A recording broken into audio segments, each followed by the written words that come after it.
Hi guys, welcome you all.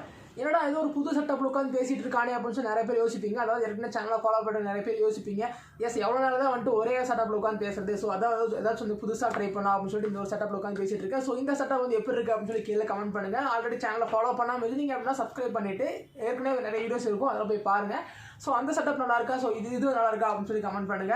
இது நல்லா இருந்துச்சு அப்படின்னா நம்ம இதிலே கண்டினியூ பண்ணலாம். ஸோ இன்னைக்கான வீடியோ என்னன்னு சொல்லி பார்த்தீங்கன்னா Windows 11. எஸ் Windows 11 Windows 8க்கு அப்புறமா Windows 10 வந்துச்சு. அதுக்கப்புறம் Windows 10க்கு அப்புறம் Windows அதுக்கடுத்து அப்டேட் பண்ணுவாங்களா அப்படின்னு நிறைய பேர் யோசிச்சுட்டு இருந்தோம். பட் அது போன வருஷம் சொன்னாங்க, அது போன வருஷம் சொன்னாங்க. பட் அது அப்டேட் வந்து வரவே இல்லை. ஸோ இப்போ இந்த டைமில் அஃபிஷியலாக Windows வந்து ரிலீஸ் பண்ணிட்டாங்க. ஸோ எல்லாத்துக்கும் தெரிஞ்சிருக்கும். அது தனியாக ஒரு வீடியோ போடலான்னு பார்த்தேன். பட் நிறைய பேர் போட்டாங்க. நம்மளுக்கு அந்தளவுக்கு அந்த டைமில் வந்துட்டு நான் கொஞ்சம் பிஸியாக இருந்தனால என்னால் அந்த Windows 11 வந்து தனியாக டெடிக்கேட்டடாக ஒரு வீடியோ வந்து எப்படி இருக்குன்னு சொல்லி போட முடியல. ஸோ இன்னைக்கு என்ன பார்க்க போகிறோம் அப்படின்னு சொல்லி பார்த்தீங்கன்னா Windows 11 எப்படி இன்ஸ்டால் பண்ணுறது அப்படின்னு சொல்லி தான் பார்க்க போகிறோம். ஸோ இன்ஸ்டால் பண்ணுறதுனா வந்துட்டு நம்ம ஒரு கிராக்கர் வெர்ஷனோ இல்லை வந்து தனியாக நம்ம ஒரு டவுன்லோட் பண்ணியோ அந்த மாதிரிலாம் எதுவும் பண்ண போகிறது கிடையாது. இது வந்து ஃபுல் அண்ட் ஃபுல் லீகலாக வந்து நம்ம எப்படி டவுன்லோட் பண்ணலாம், எப்படி நம்ம வந்து சிஸ்டம் இன்ஸ்டால் பண்ணலாம் அப்படின்னு சொல்லி தான் பார்க்க போகிறோம். ஸோ இது வந்து ரொம்பவே சிம்பிள் தான். எப்படி இன்ஸ்டால் பண்ணுறது, எப்படி டவுன்லோட் பண்ணுறது, எப்படி இன்ஸ்டால் பண்ணுறது எல்லாமே நான் சொல்லித்தரேன். ஸோ அது மாதிரி நீங்களும் சேனல் சப்ஸ்கிரைப் பண்ண இருந்தீங்க அப்படின்னா மறக்காம சப்ஸ்கிரைப் பண்ணி வச்சுக்கோங்க. அந்த பெல் ஐக்கானை கிளிக் பண்ணிக்கோங்க. இப்போ வாங்க வீடியோக்குள்ளே போகலாம். ஸோ Windows 11 இன்ஸ்டால் பண்ணுறதுக்கு சில மினிமம் ரெக்குயர்மெண்ட்ஸ் வந்து வச்சிருக்காங்க. அது என்னன்னு சொல்லி பார்த்தீங்கன்னா ப்ராசஸர் வந்துட்டு 64 பிட் வந்து சப்போர்ட் பண்ணுற மாதிரியான ப்ராசஸர் வந்து இருக்கணும். அதே மாதிரி 1 GHz or 2 or more cores வந்து சப்போர்ட் பண்ணணும் உங்களோட ப்ராசஸர். அந்த மாதிரி ஒரு ப்ராசஸர் இருக்கணும். அதே மாதிரி பார்த்தீங்கன்னா DirectX 12 வந்து கிராஃபிக்ஸ் கார்டு வந்து சப்போர்ட் பண்ணணும். அதே மாதிரி டிஸ்பிளே வந்து 720 பிக்சல்ஸ் வந்து சப்போர்ட் பண்ணணும். மினிமம் 720 பிக்சல் தான் இருக்கணும் அப்படின்னு சொல்லி நிறைய சொல்லியிருக்காங்க. இதெல்லாம் மினிமம் ரெக்கமெண்ட் சொல்லியிருக்காங்க. ஸோ நீங்கள் வெப்சைட் செக் பண்ணி பாருங்க. நான் அந்த வெப்சைட்டோட லிங்க் தான் கீழே தரேன். அதே மாதிரி இதுக்கு ஒரு டூல் இருக்குது. நீங்கள் வந்து டவுன்லோட் பண்ணிட்டு நீங்கள் உங்களோட சிஸ்டமில் ரன் பண்ணீங்க அப்படின்னா அது சொல்லிடுவோம் நீங்களோட Windows 11 வந்து உங்களோட சிஸ்டமில் இன்ஸ்டால் பண்ண முடியுமா பண்ண முடியாது அப்படின்னு சொல்லிட்டு. ஸோ அந்த ஒரு டூல் வச்சு யூஸ் பண்ணி நீங்கள் வந்து செக் பண்ணிக்கோங்க. ஸோ அது வந்து எப்படின்னு நான் வந்து சொல்கிறேன். அண்ட் இன்னொரு முக்கியமான விஷயம் சொல்லி பார்த்தீங்கன்னா இது வந்து ஃப்ரீயா இல்லையா அப்படின்னு சொல்லி கேட்டிங்கன்னா இது வந்து ஃப்ரீ தான். பட் யாருக்குன்னு சொல்லி பார்த்தீங்கன்னா ஏற்கனவே Windows 10 இன்ஸ்டால் பண்ணிருக்காங்க தெரியுமா, ஒரிஜினல் OS போட்டு இன்ஸ்டால் பண்ணவங்களுக்கு இந்த Windows 11 வந்து ஃப்ரீ. அதாவது நீங்கள் வந்து அப்டேட் பண்ணிக்கலாம். டேரெக்டாக நீங்கள் Windows 10 வந்து ஒரிஜினல் OS போட்டு நீங்கள் ஆக்டிவேட் பண்ணி வச்சிருந்தீங்க அப்படின்னா அது வந்து நீங்கள் டேரெக்டாக அப்டேட் பண்ணிக்கலாம். அப்படி இல்லாமல் தில்லு முள்ளு பண்ணி வேற எங்கேயாச்சும் டவுன்லோட் பண்ணி அந்த மாதிரி ஏதாச்சும் பண்ணியிருந்தீங்க அப்படின்னா உங்களால் விண்டோஸ் அப்டேட் வந்து வராது. அதாவது Windows 11க்கான அப்டேட் வந்து உங்களால் பண்ணிக்க முடியாது. ஸோ இதுதான் வந்து ஒரு விஷயம். ஸோ வந்துட்டு நீங்கள் வந்து Windows 10 வந்து ஒரிஜினல் OS வச்சு ஆக்டிவேட் பண்ணியிருந்தீங்க அப்படின்னா உங்களால் வந்துட்டு தாராளமாக Windows 11 அப்டேட் பண்ண முடியும். ஓகேவா? ஸோ வந்துட்டு நீங்கள் Windows 11 உங்களுக்கு வேணும் அப்படின்னு நினச்சிங்கன்னா நீங்கள் தனியாக Windows 11 காசு கொடுத்து வாங்கிக்கணும். இல்லை அப்படின்னா Windows 10 வந்து ஒரிஜினல் OS போட்டுட்டு அதுக்கப்புறமா நீங்கள் அப்டேட் வச்சு அப்டேட் பண்ணிக்கலாம். ஸோ நீங்கள் வந்துட்டு Windows 11 தனியாக காசு கொடுத்து வாங்கிக்குவாங்க, வேறு வழி இல்லை. ஒரிஜினல் OS இன்ஸ்டால் பண்ணியிருக்கவங்க, அதாவது ஒரிஜினல் OS இன்ஸ்டால் பண்ணி ஆக்டிவேட் பண்ணிக்கிறவங்களுக்கு எப்படி வந்து நம்ம அப்டேட் பண்ணலாம் அப்படின்னு சொல்லி பார்த்தலாம் வாங்க. நான் ஆல்ரெடி சொன்ன மாதிரி உங்களால் Windows 11 வந்து அப்டேட் பண்ண முடியுமா முடியாதா உங்கள் PC அப்படின்னு சொல்லிட்டு நீங்கள் வந்து இதில் வந்து பார்த்துக்கலாம். ஸோ இதில் வந்து டூல் கொடுத்துருந்தாங்க. பட் இப்போ வந்து அந்த டூல் வந்து இல்லை. இங்கே பார்த்தீங்கன்னா கம்மிங் சொல்லி போட்டாங்க, செக் ஃபார் கம்பேட்டபிலிட்டி கம்மிங் சொல்லி போட்டாங்க. பட் நான் இது வந்து நான் ஒரு 3 வீக்ஸ் முன்னாடி நான் இந்த டூல் யூஸ் பண்ணி செக் பண்ணேன். என்னோட சிஸ்டம் வந்து Windows இன்ஸ்டால் பண்ண முடியுமா முடியாது அப்படின்னு சொல்லிட்டு. ஸோ எனக்கு ஒர்க் ஆச்சு. பட் இப்போ இப்படி சொல்லியிருக்காங்க. ஸோ அதுக்காக நீங்கள் வந்து வருத்தப்பட வேணாம். நான் ஏற்கனவே கீழே வந்துட்டு நான் உங்களுக்கு அதுக்கான லிங்க் கொடுத்துருக்கேன். அந்த லிங்க்கை நீங்கள் செக் பண்ணி பாருங்க. அந்த லிங்க்கை நீங்கள் அதை வந்து டவுன்லோட் பண்ணிக்குவாங்க. அந்த டூலை டவுன்லோட் பண்ணிட்டீங்க அப்படின்னா இப்போ நான் டவுன்லோட் பண்ணிட்டேன் ஆல்ரெடி. ஸோ நான் ஜஸ்ட் இன்ஸ்டால் பண்ணுறேன். இன்ஸ்டாலிங். ஸோ ஜஸ்ட் வந்து டூல் இன்ஸ்டால் பண்ணிக்குவாங்க.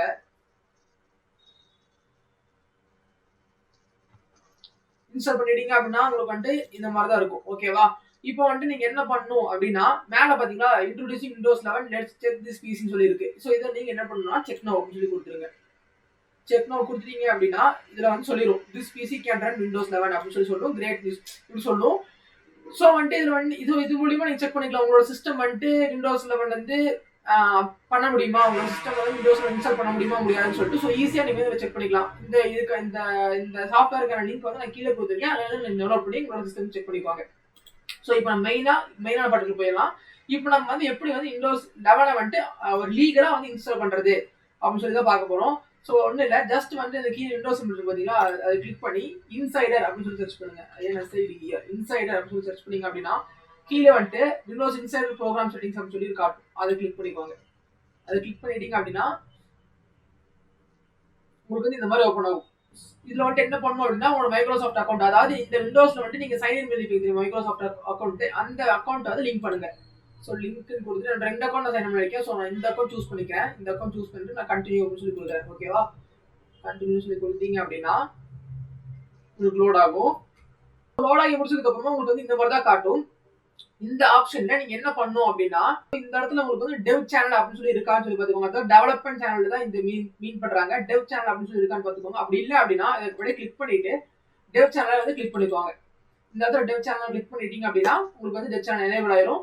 ஸோ வந்துட்டு இதுக்கப்புறமா நீங்க என்ன பண்ணும் அப்படின்னா, ஜஸ்ட் வந்து சைட்லேயே பார்த்தீங்கன்னா விண்டோஸ் அப்டேட் அப்படின்னு சொல்லி இருக்கு பாத்தீங்களா, அதை கொடுத்துக்கோங்க. இந்த விண்டோஸ் அப்டேட் கொடுத்தீங்க அப்படின்னா எனக்கு வந்து ரெஸ்யூம் அப்டேட்ஸ் நான் வந்து பாஸ் பண்ணி வச்சிருக்கேன் ஒரு 7 டேஸ்க்கு. அது நீங்க இப்போ உங்களுக்கு காட்டும். நீங்க வந்து என்ன பண்ணணும் அப்படின்னா, உங்களோட அப்டேட் அப்படின்னு சொல்லி காட்டினாலும் மறுபடியும் நீங்க செக் பண்ணுங்க, ஏதாச்சும் அப்டேட் இருக்கா அப்படின்னு சொல்லி செக் பண்ணுங்க. செக்னு சொல்லி உங்களுக்கு இருக்குல்ல, அது மாதிரி நீங்க செக் பண்ணுங்க. செக்கிங் ஃபார் அப்டேட்ஸ் அப்படின்னு சொல்லி காட்டும்.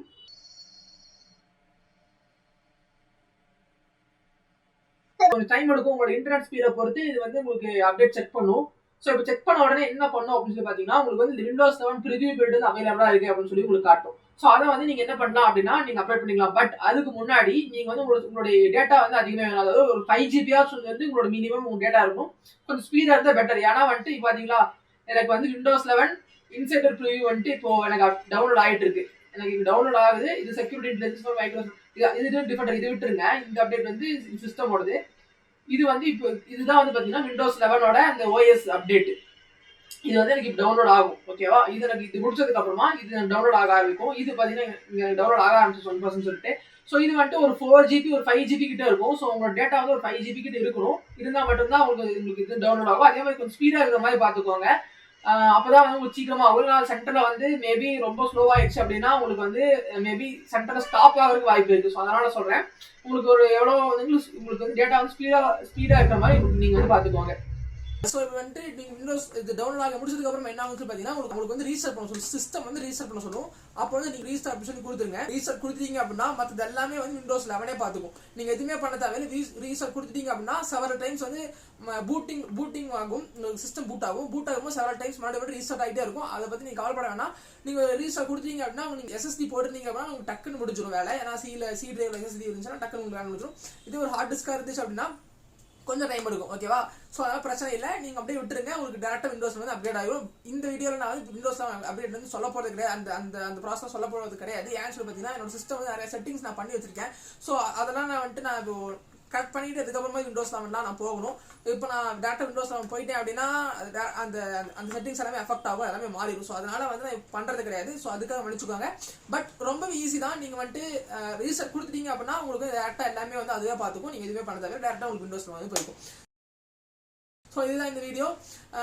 கண்டிப்பாக உங்களுக்கு யூஸ்ஃபுல்லாக இருந்துக்கும் நினைக்கிறேன். கண்டிப்பாக வந்து நிறைய பேர் யோசிச்சிருப்பீங்க எப்படி விண்டோஸ் 11 பண்ணுறது. ஏன்னா இன்னும் ரோல் அவுட் பண்ணல விண்டோஸ் 11 ஆக்சுவலாக. ஸோ அதுக்காக தான் வந்து இது நான் போட்டேன். ஸோ கண்டிப்பாக உங்களுக்கு யூஸ்ஃபுல்லாக இருந்திருக்கும்னு நினைக்கிறேன். யூஸ்ஃபுல்லாக இருந்துச்சு அப்படின்னா கண்டிப்பாக வந்து வீடியோக்கு லைக் பண்ணிக்கோங்க. அண்ட் இந்த வீடியோ வந்து உங்கள் ஃப்ரெண்ட்ஸ் கூட ஷேர் பண்ணுங்க. இந்த மாதிரி விண்டோஸ் வந்து எப்படி பண்ணுறது அப்படின்னு சொல்லி நிறைய பேர் யோசிச்சுட்டு இருப்பாங்க. அது அவங்களுக்கும் ஷேர் பண்ணுங்க, ரொம்ப யூஸ்ஃபுல்லாக இருக்கும். ஸோ இன்னொரு சூப்பரான வீடியோவில் வந்து பார்க்குறேன். அது வரைக்கும் பை.